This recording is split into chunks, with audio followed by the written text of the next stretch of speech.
Bonjour, alors je m'appelle Cécile C.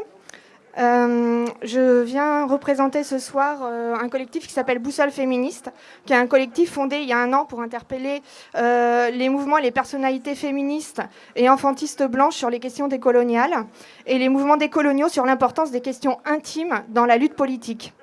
Je viens vous parler aujourd'hui du versant enfantiste de notre action. Enfantiste, peut-être que beaucoup d'entre vous ne savent pas bien ce que c'est.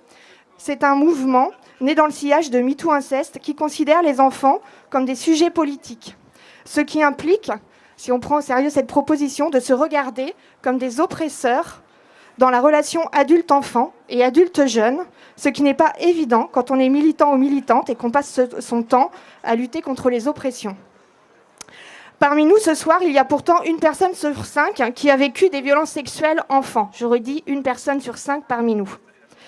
Ce sont les chiffres du Conseil de l'Europe. Ce qui implique également que parmi nous, ici même, il y a un adulte sur 5 qui consulte du contenu pédopornographique et qui agresse des enfants le soir à la maison, femmes y comprises. L'inceste et les violences sexuelles, souvent abordées sous un prisme blanc, faute de militants antiracistes pour prendre à bras-le-corps ces questions-là, est à l'intersection de toutes les dominations. Les enfants les plus vulnérables face à la prédation sexuelle, ce sont les enfants les plus vulnérables ailleurs. Ce sont les enfants trans, ce sont les enfants handicapés.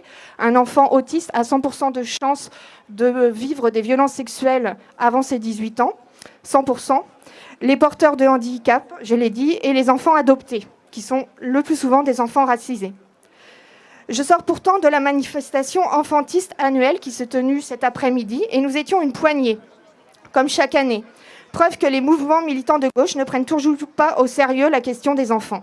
On ne voit pas l'enjeu politique de cette question et on reste dans une vision naturaliste des enfants qui sont des choses qu'on a à la maison, dont on prend soin, qu'on protège parce qu'ils sont vulnérables et cette vulnérabilité qu'on postule les soumet à la merci de leur famille.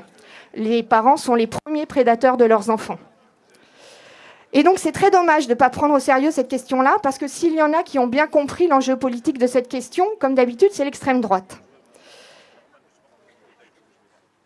Et si je suis venue vous parler aujourd'hui, c'est précisément pour vous exhorter de prendre au sérieux cette question-là, pour ne pas laisser les mouvements enfantistes se battre seuls contre l'entrisme de la droite et de l'extrême droite. Le consentement à l'obéissance, il s'apprend dès l'enfance dans les familles incestueuses et violentes, et l'éducation nationale est le soutien inconditionnel de ces familles-là.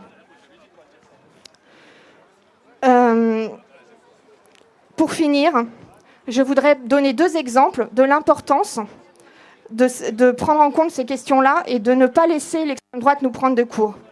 AXA et Carrefour sont 2 entreprises qui financent abondamment le génocide en Israël. Vous connaissez tous Gisèle Pellicot et sa fille Caroline Darian. Vous trouvez leur combat admirable.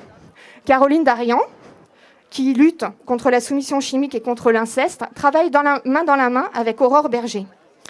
Et avec une autre personne qui s'appelle Sarah Barouk, qui est une militante sioniste, qui annonce partout que tout ce qu'elle fait, c'est au nom d'Israël.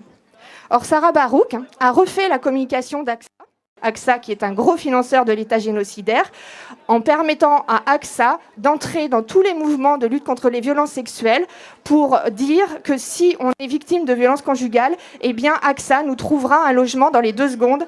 Et ça fait énormément de mal auprès de toutes les femmes qui sont victimes de violences conjugales et notamment qui protègent leurs enfants. Et il n'y a pas que AXA. Dans l'entrisme de l'État génocidaire sur la question des mouvements enfantistes, il y a Carrefour.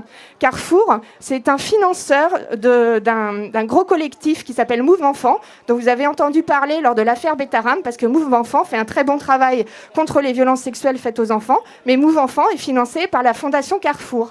Et d'autres militantes enfantistes font également la pub de Carrefour il y en a une notamment qui a fait la pub de Carrefour en pleine famine pour dire que Carrefour offrait des bananes aux enfants qui avaient faim ici en France quand ils entraient au supermarché.